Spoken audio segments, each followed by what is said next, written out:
Hi, I'm Dr. Robin Koslowitz. Have you ever wondered, am I my kid's first bully? Am I the first person who is traumatizing my child? And as a post-traumatic parent, traumatizing your child is exactly what you don't want to be doing.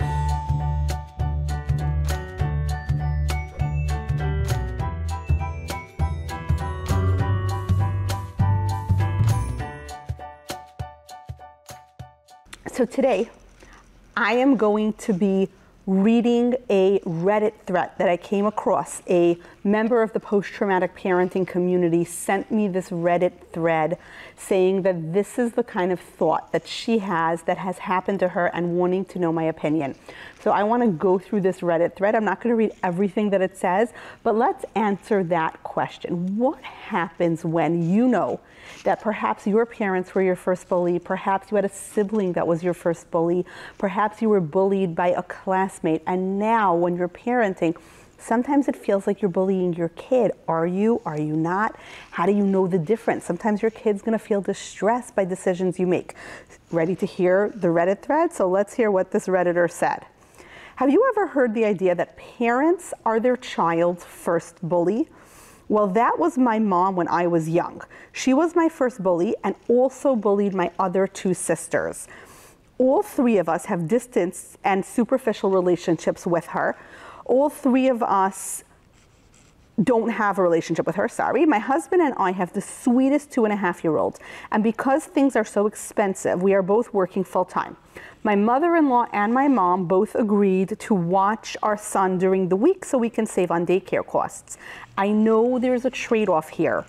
Grandparents watching kids means saving money, but sometimes you gotta deal with their stuff. Or daycare means you probably get great care. You have to spend the money, and I'm not sure always in daycare that you get great care, so there's some trade-off there as well. So now there's a lot of points about mom. The Redditor says that the mom is a narcissist. Growing up, any fight, we would need to beg her to forgive us, even if it was her fault. For example, once she slapped me and I had to say I was sorry. It was my fault that she slapped me. This is telling me, as I'm reading this, my heart is going out to this Redditor because this is telling me she's a post-traumatic parent. Even the fact that she has to go to, my siblings also have a distanced relationship with my mom. She's gaslighting herself. She has to prove that she's not wrong because post-traumatic parents tend to doubt themselves a lot. So this is just sounding, and for those of you members of the post-traumatic parenting community, no doubt this is sounding very, very familiar. Incredibly manipulative and angry pretty much all of the time. I don't remember a time my parents and my mom and my sisters and I were not in turmoil growing up. So think about what that's like raising, being raised that way. She would laugh at our expense growing up and shame us for any kind of emotion. For example, my younger sister and I went over to our parents' house when I was pregnant for dinner. The topic of a baby shower came up and I didn't want or expect one. She said she'd throw me one. Okay, great. She said she wanted to invite this family friend who used to verbally abuse me. And I said, no, I don't want that person there. She argued with me about it until I was in tears and had a panic attack. Then my dad and sister got there and they asked what was going on because I was upset. And my mom was chuckling and said, oh, she's just blubbering. That dismissive reaction to emotions. That word blubbering is so stupid and triggering because anytime we showed any emotions, that's the word she would use. So this Redditor, her husband and herself have distanced themselves from this mom, but now the mom is offering childcare and they feel they're taking on the childcare. So on parents being their child's first bully, I told myself I would never do that to my son. I would do everything to make sure he feels happy, secure, and loved. Cycle breaker to cycle maker. Sounds like a post-traumatic parent. And it sounds like she has put a lot of measures in place to laugh with him, to enjoy him, to make him feel safe and soothed and calm. This really sounds like someone who's working to break cycles. She's yelled sometimes during safety situations, as parents sometimes do. But otherwise, like he used the knobs of his dresser to climb to the top and I yelled, no, stop. But otherwise, I don't raise my voice to him. I talk to him like a normal person. These are all things I did not get growing up. So here is the problem. So she's saying I'm not perfect, but I feel like I'm doing a really good job. And it sounds like she indeed is doing a really good job. So she's saying that her home is very small and the kitchen is pretty dangerous for an adventurous 2.5-year-old. Yeah, it can be. So she has set up like a play yard that she uses to keep him, so that like when she's cooking in the kitchen, this child is not going to get hurt, which again, yes, that is good parenting. We do that to protect our children. Why do I keep reassuring and saying that this is good parenting? Because so many post-traumatic parents question ourselves. Am I really being a good mom? Am I doing it right? I don't know. I don't have a good working model of what attachment should look like. So how do I know that I did a good job, that I'm doing a good job? My instincts are not leading me well here. So I keep reassuring, because yeah, sometimes you're going to yell when your kid's about to fall off the top of a dresser. Yeah. Sometimes even if a child wants to come into the kitchen, sometimes we keep the child confined away from the kitchen, because the kitchen can be dangerous if you're an inquisitive, bright 2.5-year-old. So she has this little pen, like, like she has an enclosure that she created, like you can buy them on Amazon, and she puts him in there with his toys while she's cooking in the kitchen, which sounds totally reasonable.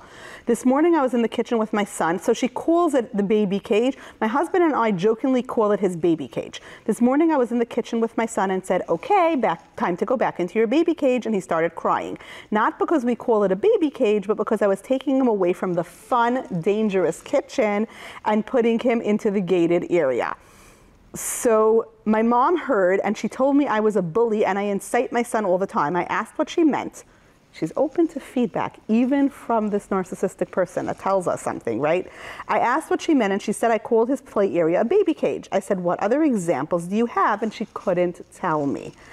I don't know if it's years of trauma, but I left for work and I had a complete breakdown in the car, and now I question everything. Do I bully my son? Am I a bad mom? Do I incite him on purpose? I don't think I do. Yes, I get mad. Yes, he will get mad if I take something away from him that he shouldn't have or is dangerous. He'll scream and cry, but he's a toddler, and it's part of my job as a parent to keep him safe. I cried my entire way to work, and I'm still upset. My husband and I talked, and we think it's time to suck up the cost and put our son into daycare. We don't have these problems with my mother-in-law. I also told myself I'm going to stop calling it a baby cage, even if it's only to my husband. I'm spiraling through thinking that I'm just like she was, a bully, mean to their child, no love for their child, hates them. I don't know if I'm asking for advice or support or what's normal or okay anymore. All right, so here's the thing. Number one, clinical child psychologist here. Based on this story, you are not your child's first bully. And my evidence for that, and you are nothing like your mother, my evidence for that is that you're posting this question and asking this. It is so important for you to be your child's attachment figure. It is so important for you to give your child what you didn't have, to go from cycle breaker to cycle maker, that you are asking for feedback and you're looking for help. You're even asking for feedback from her, and she's kind of not the best person to give you feedback. But it makes sense that your attachment system is set up to want validation from her. That's what narcissism is. They're the arbiters of reality. Until that arbiter of reality agrees that like we're a good enough person, there's a little voice inside our head that goes, but maybe I'm not, but maybe I'm not, but maybe I'm not. Right? That's what it's like to grow up with a narcissist. They make themselves into, they say what's reality. They could say the sky is green. They could say that the sun is blue. And you're supposed to say, yes, ma'am. You're supposed to agree with them because they're the smartest person in the world.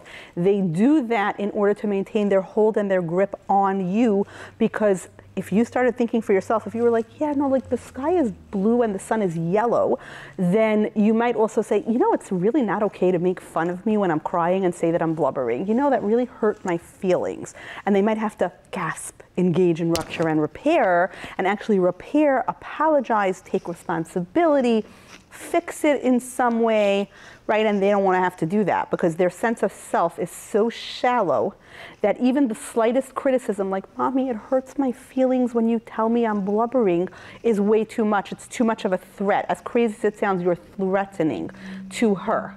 Like, you saying to her, that hurt my feelings, means she's not perfect and she cannot tolerate being imperfect, which means her sense of self is very shallow. So no, you are nothing like her, because you, ask for feedback. Someone who asks for feedback is by definition not a narcissist. So that's number one. You are nothing like your mother. Congratulations, you broke the cycle. You can really be proud of yourself. That's hard to do. Issue number two, are you your child's first bully? So this is what happens to post-traumatic parents. A lot of times we post-traumatic parents tend to worry whenever we make our child feel any sense of distress because we didn't really necessarily. I'm saying we, it's not everybody, not every post-traumatic parent. Some post-traumatic parents had parents who were wonderful and they were traumatized in other ways and they were traumatized by other people. So when I say we, it's sort of that global we, not every single post-traumatic parent. But if you never experienced rupture and repair, if you never had a situation where somebody messed up and hurt your feelings and they were wrong, and you told them something, and then they said to you like, oh, I'm sorry, I didn't realize, I shouldn't have done that. You're right, next time I will do it differently, then it's very hard for you to believe in that can actually happen, that a rupture can be repaired. Maybe you and your husband, because this couple sounds like they're on the same page, so maybe you and your husband co-regulate together, and when there's a rupture, you repair it. You know, you give him feedback, you know, that when you said that it hurt you made that joke and it hurt my feelings, and he says, oh my gosh, I didn't think it would hurt your feelings. I meant to be funny. I'm sorry. I'll do my best not to make a joke like that again, right? Maybe you do something that upsets your husband, and you say something to him, and you say, I'm sorry, I didn't realize, oh, because I didn't do this, you were late for work, and then your boss yelled at you. I apologize. Let's put systems in place to make sure that doesn't happen again. So maybe the two of you are learning rupture and repair. There was research done by Sroof, one of the researchers on attachment, and he really discovered that it's not the rupture that causes insecurity, it's the repair. The repair is so much more important. The rupture isn't what causes psychological damage. It's the lack of repair. And in a good, actually, parents who are great at attachment, securely attached people themselves, who are giving their children secure attachment, they can actually test that. They can actually use the Strange Situation Research Project, which is where you can measure how good an attachment is between a mother and a child. So securely attached parents who took a test to see how securely attached they are, who are providing secure attachment to their kids, actually sometimes have ruptures. If you go into their houses and you watch them and you video them for a while, there are ruptures. There are times that mom snaps at her toddler, or there are times that the kid's crying and they really do need to be picked up and their diaper needs to be changed, and the mom is just like getting dinner into the oven or something and she gives the kid, waits a minute. There are little ruptures here and there, but there are always repairs. So you know how to repair with your child. Why are you so worried, am I my kid's first bully? Because when you see your child feeling distress, it bothers you because you're a good mom.